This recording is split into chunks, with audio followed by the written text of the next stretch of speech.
So this can be one of the more difficult questions to answer when you're running a paid program for an e-commerce company, and it involves a lot of complexity. It's the question of whether or not you can measure your customer acquisition cost and your contribution margin on a SKU level, on a product by product level. This can be difficult to do and labor intensive to figure out, but can also provide really insightful, really useful information for where you're spending your dollars in the paid program. So this video today is going to be a walkthrough or a methodology of how you can actually go about doing this type of measurement. And if you want us to help you do this with your business, we can absolutely do so. So my name is Jan Ellard. I'm the founder of Artifex Digital. And so today I really want to tackle this question. The important caveats to get out of the way early is that this is a very imperfect process. Depending on the complexities of your business, there's going to be things that will not be compatible with your business, but on the whole, this is absolutely something you should do, and you'll probably learn something a lot extremely insightful about where you're spending your paid dollars. But this is going to be an imperfect measure for a whole number of reasons, one of which, for example, is a new customer can check out with multiple products in their cart. So already you're dealing with some imperfection in the data, but directionally this can be very, very useful, so it's absolutely worth doing. So let's quickly define our terms. We have other videos and other blogs about this. I'm not going to linger too much on it, but when we're referring here to the customer acquisition cost, we are talking about digital ad spend divided by new D2C customers. So we're not looking at marketing fees or anything like that, and we are not looking at retail sales or wholesale or B2B or anything like that. We're looking at ad spend divided by new D2C customers. And then when it comes to contribution margin, we're talking about contribution margin 3, which is your net sales minus your full cost of delivery minus the digital ad spend that we talked about up here. So to actually do this, it involves a lot of data collection. You're getting data from a lot of different sources, and you're going to be bringing it into one singular report. So effectively, there's two different sides that you need to collect from. One is the revenue side. Here's where you need to get your new customer net sales, new customer contribution margin 1 and 2, as well as just the number of new customers, all broken down by the individual product. You're not looking for the sum total of net sales for your business. You're looking for the net sales broken down by product A, product B, product C, etc. And then you need to connect that with the spend side, right? Okay, you made X amount of dollars in revenue for this particular product, but how many ad dollars did you spend on that product? And so you need to collect this from your social ads. We're going to walk you through how to do this through a pivot table, sorting your ads by the ad name. We'll talk about Google Ads, product listing ads, non-branded terms, YouTube, etc., etc. So some things need to be in place in order for this to be effective, and the cleaner your data, the more accurate of a reading you're going to get. The last thing to mention here is that if you want to measure these acquisition costs, it has to be within a specific defined time frame. Let's say you're going to look at 2025 to date. You need to make sure that in all these different data sources that you're pulling this information from, your date ranges are identical, or else you're not going to get an accurate read. So define your date range ahead of time, and then pull all of your reports with those specific dates. So starting with the revenue side, we're going to look at CLAR. This is a tool that we use to measure on the revenue side with our brands, and we are looking at their revenue flex table here. So this is a really useful report here. We're able to look at the sales by the product title, broken down by the customer type, and then we've filtered the customer type to look only at new customers. And you'll see this profitability view is extremely helpful for us, where we're able to see all the way from the level of GMV down to net sales, the cost of goods, the different contribution margins, the cost of delivery here with merchant fees and shipping and freight, et cetera, et cetera. So this is the breakdown that you need to get to do this. You need to get new customers broken down by individual product, and then you want to get your net sales, your contribution margin 1, your contribution margin 2, and your total number of orders where that particular product was present. Once you have that, you want to export it into Excel or Google Sheet. So you might have instances here where you have the same product, but that product has a handful of different variants. Let's say even you have a woman's long sleeve, but you have large, medium, small, extra large, etc., etc. In this case, they have different colors. All of these are going to correspond to a particular line item that you might have in Shopify or Claw or your BI tool, and you need to consolidate them first. So you want revenue for women's long sleeves in general, ideally, because you're not going to be able to get spend on every individual colorway or every individual size. You need to consolidate it to the level of the women's long sleeve in this case, but whatever your product organization is, like, you're going to have to think about that. The point is, export it to Excel, consolidate into a pivot table, and then look at, revenue, contribution margin 1 and 2, and new customers by product. So that will take care of the revenue side. Then you have the cost side, which you need to get from the ad platform. So we can start with social ads, right? This is always a really difficult thing. Let's start with Meta, but this of course can be any social ad. The first thing that you need to have is good naming conventions. If you don't have good naming conventions in your Meta ad account, you're not going to get the kinds of learnings that are useful to your business. So here's just an example here where every single ad that is live in the ad account for this brand has the name of the product that is featured in the ad naming convention. We have other stuff here, the angle, the dates, the promotion, the creative type, etc. But the point is here is product title is present in every single ad that we've run in the ad account. And so we are going to, again, in that set date range, export spend by ad so that we can get all of this into Excel. And you have the same kind of problem here where you're going to have the same ad which is launched in different ad sets or in different campaigns. And again, you need to consolidate that down into a singular line item. So in this case here, product A has the Matt's UGC video from June. And you want to, again, use a pivot table to consolidate the spend down to a singular line item where the Matt UGC push spent $1,300. So that's really important. You need to consolidate it on the product level with the exact same method that you did on the revenue side on the product level. So that will take care of your social ads. Effectively, this hinges on good naming conventions, and if you don't have that, you're not going to be able to do this. Then you have your Google account, which can be a little more difficult and a little less precise as well. There are really three primary spots where you're going to get spend data by product in your Google ad account. The first is your product listing shopping ads. To do this, you just want to go to your campaigns, go to your products. This will encompass your Performance Max and your standard shopping campaigns.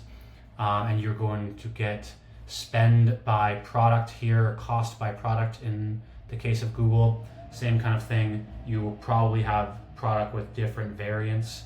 Export it to a pivot table, consolidate it into a singular line item, and that will be your shopping spend by product. Then you have, if you do any non-branded keyword push here, this is going to be, again, you might have to do a little bit of discernment to figure out where to put and where to designate each bit of spend. But again, let's say we have product A, which is t-shirts, product B is jeans, product C is sweaters. All of your non-branded sweater keyword spend would go to the product C section, etc., etc. So you need to get the non-branded keyword data, again, consolidate it, and then assign it to an individual product. And then the third piece here would be your YouTube, and YouTube is effectively the same as social advertising, where you need to just look at the naming conventions. If that product is present in the YouTube video, you need to assign it to that particular product. So you see that this is a very labor-intensive process, and it involves an extreme level of organization in your naming conventions and your ad platform data. And so if you don't already have that, that's also worth asking why you don't. Regardless, that is sufficient for collecting all of the revenue sides worth of data and all of the cost side worth of data from your ad platforms, and then you want to combine it to take a look at something like this. Let's walk you through this here. So in this case, we are looking at product A, B, and C. We've run it twice. We've run it on a trailing 12-month and we've run it on a trailing 3-month basis. So we have two separate views here that we're looking at. Let's just delineate them more clearly. And again, when we look at the platform spend, this is spend only on product A via ad name or via Google Shopping, via non-branded keyword or YouTube. And we have the total spend. And so that's what you're doing all of the gathering work for here. Then the rest of it we're getting from Klar. The number of units that a new customer bought with their first order, the amount of revenue from those units that are product A units, the cost of goods, the contribution margin, cost of delivery, and CM2. We were able to get all of this from Klar. And then, of course, we get to the actual interesting parts at the end here, which is stuff that you are doing through manual calculation and formulas. So the first is your contribution margin 3, where again, we are just taking your contribution margin 2 and deducting the total amount of spend on that given product. And again, this is the actual useful information here. Then we have the SKU specific acquisition cost, again, where we're taking the total amount of spend on that given product divided by the number of carts, units in new customer carts. So this is extremely interesting. I'm going to zoom out here and let's see what we can learn. Okay, so I've simplified the table so we can again just compare the performance of these three products. So in this particular case, this business had been relying hugely on their hero product, this product A, and you can see it's driving a huge amount of the revenue, but proportionally it's driving even more of the ad spend. I just ran a quick calculation, and so you can see they're spending 86% of their total budget on product A, but it's only accounting for 73% of the total revenue, of new customer revenue, and it's only accounting for 70% of the total amount of contribution margin from those new customers as well. So the first thing that we notice here looking at this is that there might be a huge opportunity here along the bottom. Product C, for example, has an acquisition cost that is a third of product B and product A. And it's driving, again, a significant portion of the total amount of contribution margin from these new customers as well. So this is a learning that they didn't know, that potentially they have a product that has been severely underutilized in the ad program that is actually performing and has a significantly lower customer acquisition cost than what they thought was their hero product. Product C might be just as effective, if not more effective, than product A at profitably acquiring new customers. They just haven't given it the opportunity to scale and grow in the ad networks because they've been spending such a significant portion of their budget on product A. So that can be a really big learning. And again, there's trickle-down effects of this. If they spend more, they actually might want to then potentially buy more inventory and invest more marketing resources as a whole into product C. The next thing here is we have these two calculations here, which is one is just the simple return on spend, and then we've looked at the return on contribution margin. So for every $1 spent, how much contribution margin are you getting in return? And again, we see some interesting phenomenon here when we look at this too. For example, product B, this has significantly degraded in effectiveness over time. When we look at trailing 12-month, the ROAS is pretty significantly higher than product A. The contribution margin ROAS is higher than product A as well, but you can just see how much this has degraded in the last 3 months, where the acquisition cost is now $150 and the contribution margin has been whittled closely down to 0, and they're actually generating negative return. So they spent $20,000 on product B and generated only $18,500 of contribution margin. So that's a really important learning too, because potentially product B is not a viable customer acquisition tool anymore. And this was hidden because they had a huge amount of pre-order sales at the very beginning, but that didn't have the same kind of long tail of sales as product A and product C. So if we look at this, product B has actually become unprofitable as an acquisition tool for the business, in which case it might actually be appropriate to severely dial back spend, or rework the marketing efforts, or change the price of the product, or potentially stop advertising it entirely and move that spend to one of these other products.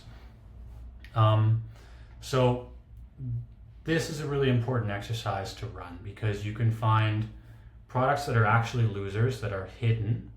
You can find underserved winners, and you can actually, really importantly, get a general good directional idea of how expensive you're buying those new customers for on a product by product basis. For example, let's say product B, you can only actually afford to acquire customers for that product for $135. But if your product B customer acquisition cost is $143, then you have a general idea that you're losing money on every order.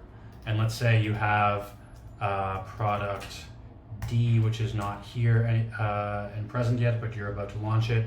You know that you need to have a $70